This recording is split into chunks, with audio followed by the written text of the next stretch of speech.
galera, aqui quem fala é o professor Eduardo, famoso quadrado, seu professor de física.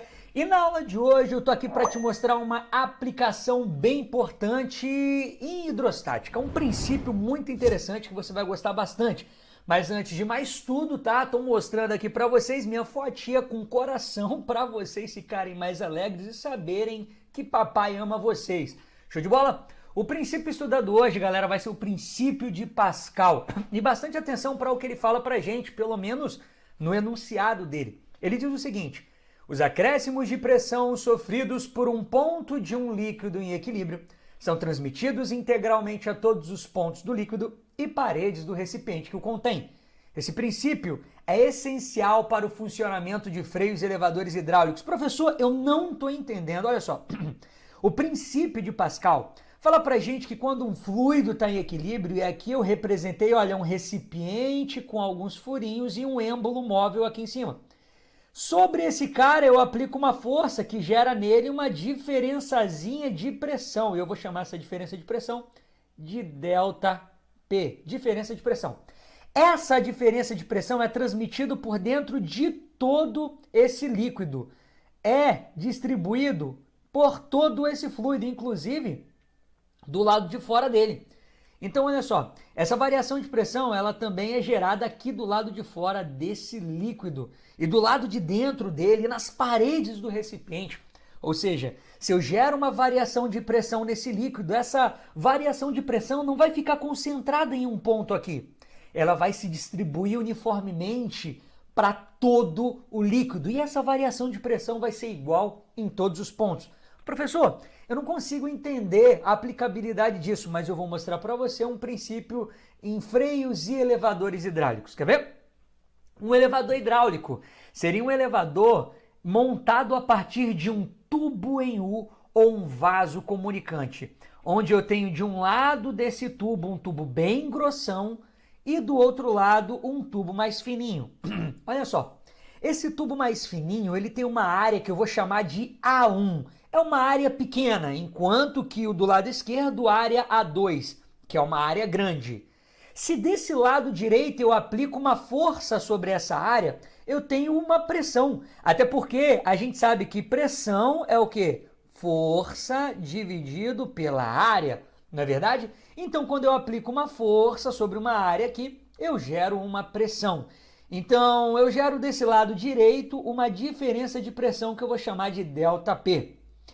Essa diferença de pressão, pelo princípio de Pascal, ela se distribui uniformemente por todo o fluido.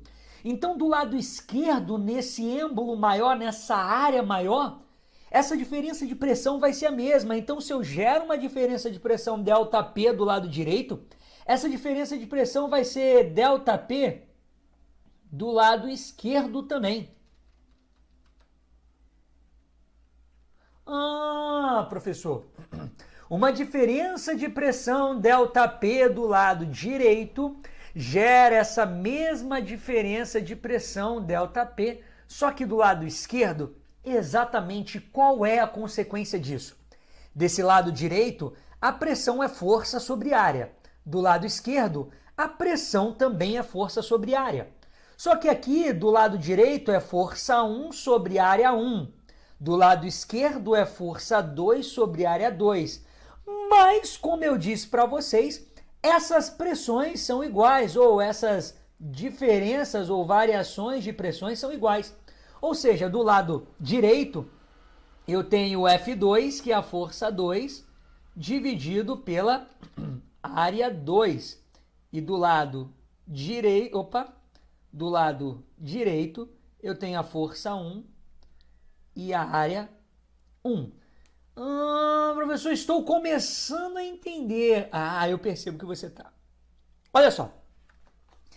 Aqui uma força 1 sobre área 1, que é a pressão do lado direito. Força 2 sobre área 2, pressão do lado esquerdo.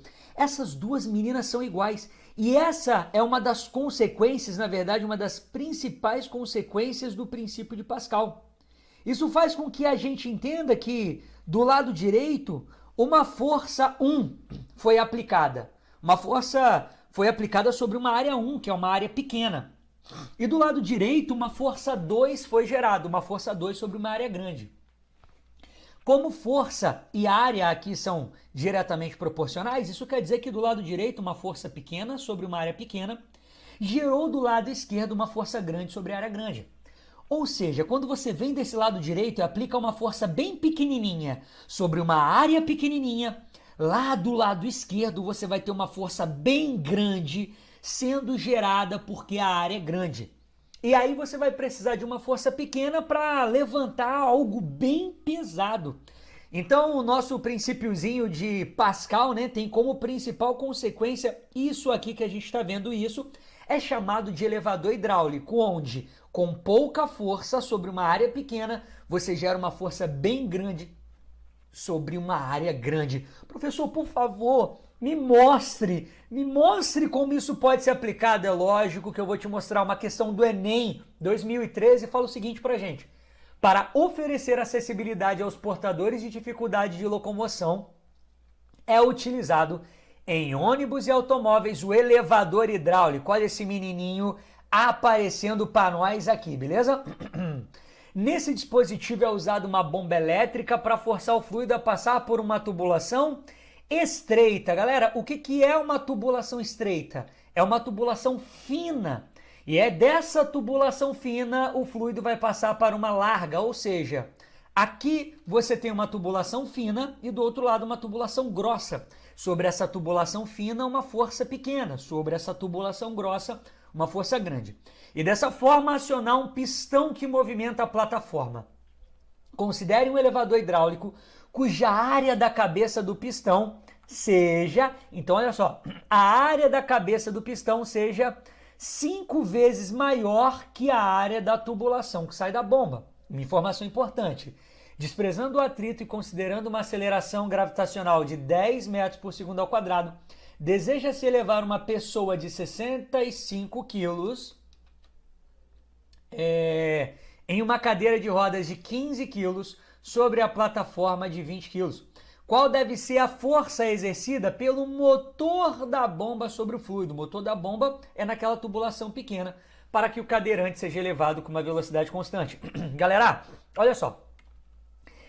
Primeiramente, eu preciso entender qual é o peso que eu estou levantando.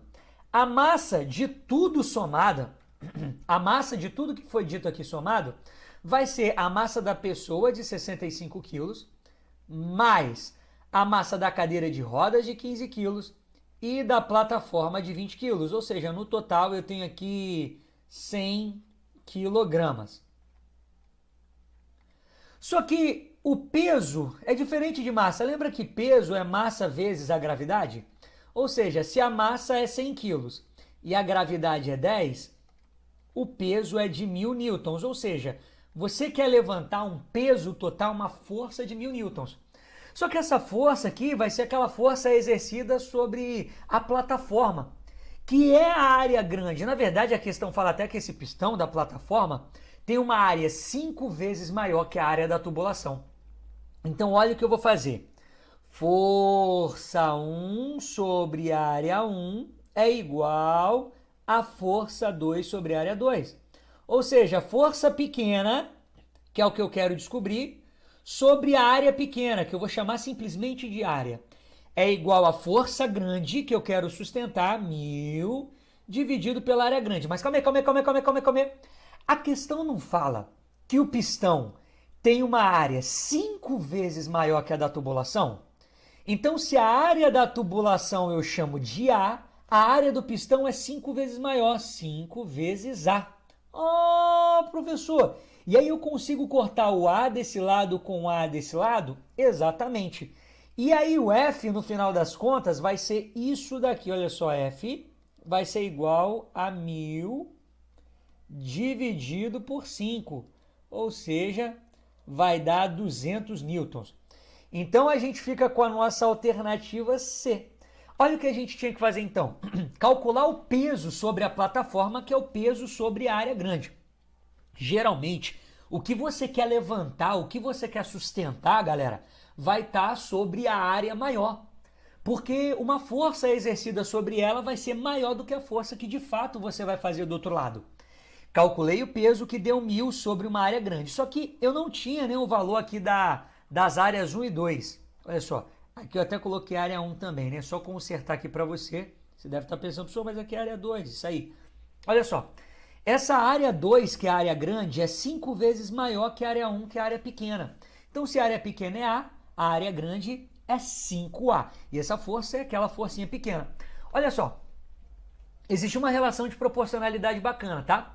Como o pistão é 5 vezes maior, ou seja, a tubulação é 5 vezes menor, a força sobre a tubulação também vai ser 5 vezes menor. Para levantar uma força de 1.000, você vai precisar de uma força de só 200. Beleza? Qualquer dúvida, comenta aqui, pergunta para mim, me manda uma mensagem para ver se você entendeu mesmo. Eu quero mostrar um bizu, uma variação desse tipo de questão para você. Veja bem, olha só essa questão. A figura abaixo mostra de forma simplificada o sistema de freios de um disco de automóvel. Ao se pressionar o pedal do freio, este empurra o êmbolo de um primeiro pistão, que por sua vez, através do óleo do circuito hidráulico, empurra um segundo pistão. O segundo pistão pressiona uma pastilha de freio contra o disco metálico preso à roda, fazendo com que ela diminua sua velocidade angular. Está freando? Considerando que o diâmetro D2, que é esse diâmetro grande do segundo pistão, 2 vezes maior do que o diâmetro D1 do primeiro, qual é a razão? Então, olha o que ele quer. Ele quer a razão entre a força aplicada ao pedal pelo pé do motorista e a força aplicada à pastilha de freio. Isso aqui, galera, é a construção do freio hidráulico, tá? Olha só, o seu pé vai pressionar esse pistão menor e essa força vai ser transmitida para o pistão maior. Então, você, quando aplica com uma força pequena o pistão menor, é projetada uma força grande sobre o pistão maior.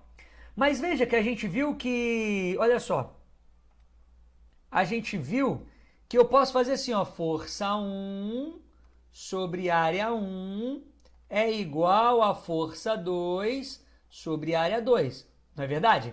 Só que aqui a gente não tem as áreas dos pistões. O que a gente tem? A gente tem os diâmetros. Meu Deus do céu, professor, o que eu faço então? Vou te mostrar um bizu maneiro. Olha só, galera. Lá na matemática a gente aprende que a área de um círculo, ela pode ser calculada desse jeito. Π vezes o raio ao quadrado, ou também pode ser calculada assim, π vezes o diâmetro ao quadrado sobre 4. Nessas duas situações, o raio ou o diâmetro, eles estão ao quadrado. Isso quer dizer que o raio e o diâmetro, ou melhor, que a área é proporcional ao quadrado do raio ou do diâmetro. Isso quer dizer que, caso a questão te dê o raio ou te dê o diâmetro, você vai fazer isso. Vai fazer força 1 sobre o diâmetro 1. É igual a força 2 sobre o diâmetro 2. Só que os diâmetros 1 e 2 vão ter que estar o quê? Ao quadrado. Professor, e se fossem os raios ao quadrado? Então esse é o bizu Messer. Me promete que você não vai esquecer desse bizu, por favor, tá? Então, olha, se ao invés das áreas ele te der o raio ou o diâmetro, aí você coloca eles aqui embaixo no lugar das áreas, só que ao quadrado, tá ok? Olha só, ele quer saber as áreas, a razão, perdão, entre a força aplicada ao pedal, que é a força pequena, e a força aplicada à pastilha, que é a força grande. Pedal, força pequena, pastilha, força grande, tá? Se eu chamar a força do pedal de F1 e a força na pastilha de F2, o que ele quer? Ele quer a razão entre F1, que é a força no pedal, e F2, que é a força na pastilha. Show? É isso que eu vou calcular. Então, veja bem, força 1, que é a força pequena, sobre o diâmetro 1. Galera, a questão fala que o segundo diâmetro é 2 vezes maior que o primeiro. Sabe o que você pode fazer? Chama o primeiro diâmetro de 1. E aí o segundo diâmetro vai ter que valer o dobro. Vai valer 2. É um macete bem legal para você não ter que trabalhar com letras. Então, F1 sobre o diâmetro 1 é igual a F2 sobre o diâmetro 2. Só que você lembra do bizu? A gente está tratando aqui de diâmetros, né? Então, eles têm que estar o quê? Isso aí, você respondeu ao quadrado. E aí olha como é que vai ficar isso aqui. F1 sobre 1 ao quadrado dá 1. F2 sobre 2 ao quadrado dá 4. E olha só o que vai acontecer. Tá vendo esse F1 sobre 1 é igual a F2 sobre 2? A gente vai fazer uma multiplicaçãozinha em x. Eu acho que assim você entende um pouco melhor. Multiplicação em x. Beleza? Então olha o que a gente temos. Vou arrastar um pouquinho para baixo aqui. Eu vou ter 4 vezes F1 é igual a F2. E aí olha só o que vai acontecer aqui. O F2 vai passar por outro lado dividindo o F1. Então, F1 sobre F2. E o F4, que está aqui, ó, multiplicando o F1, vai por outro lado dividindo. Dividindo quem? O 1 que fica em cima, tá? Quando não tem ninguém, fica em cima. Então, 1/4. Aí a gente chega nessa respostinha aqui, ó, na letra A. Show de boletas? Então, galera, o bizu é, olha só, bastante atenção. Quando a questão te der os raios ou diâmetros, você vai colocar os raios ou os diâmetros ao quadrado, beleza? Outra parada, se ele fala que um diâmetro é 5 vezes maior do que o outro, chama um diâmetro de 1 e o outro de 5. A gente poderia ter feito a mesma coisa com a área lá atrás, lembra? Que a área era 5 vezes maior do que a outra? Então chama uma área de 1 e a outra de 5. E aí os seus problemas estão resolvidos. Show de bola? Galera, o princípio de Pascal tem aplicações muito interessantes, como eu mostrei para você numa primeira questão sobre elevador hidráulico e na outra sobre fluido hidráulico, ou freio hidráulico, me perdoe.